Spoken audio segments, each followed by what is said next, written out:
Today with us we have Suren Arora. Suren is an astrologer, he is a relationship coach, he's a hypnotist, he's a poet, he's an author of 3 different books.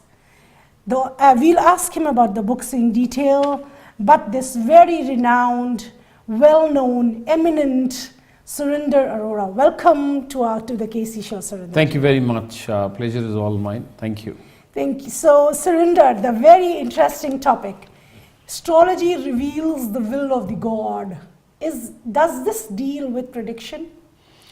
Well, I will say astrology was never about making predictions. The people who started making predictions in the name of the astrology were the people who commercialized it. Please understand that we can say that astrology is about the moods of the God, plans of the God. We can talk about possibilities, we can talk about probabilities, but nobody who has ever born or ever died can actually get into the systems of the God and understand something beforehand. We can talk about a probability happen, we can talk about a strong possibility happen, but if I say that this is bound to happen or I know this will happen, then that means that I have been able to hack the system of the God. If I have been able to hack the system of the God and read his mind before he even thinks of it, that means I am smarter than the God, which is not true and which cannot be true. Astrology is a great or the greatest tool to understand the possibility and probabilities. And that is why most of the astrology is based on mathematics. We do calculations on the basis of date of birth, time of birth, place of birth, where were you starting from, where are you heading to.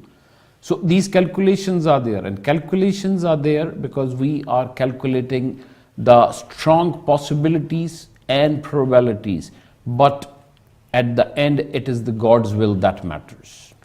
Wow, very well said and very differently said. Astrology is not prediction, it is the possibility, as Suren says, and the probability. Possibility of something happening. It can happen, it might not happen. Exactly.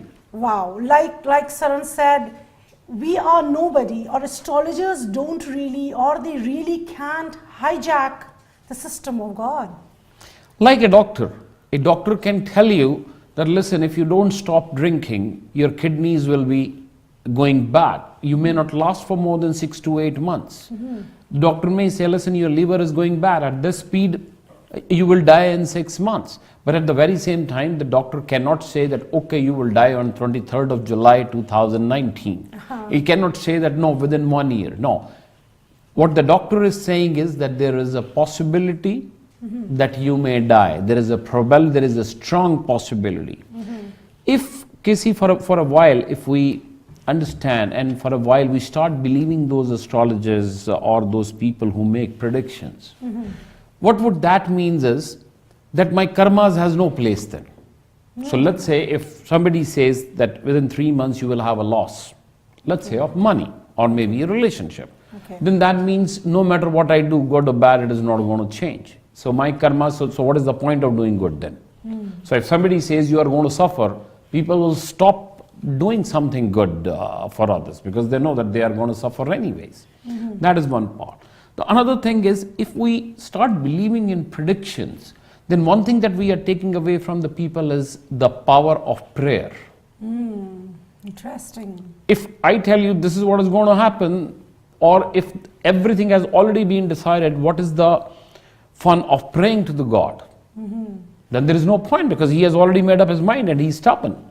He's not going to change.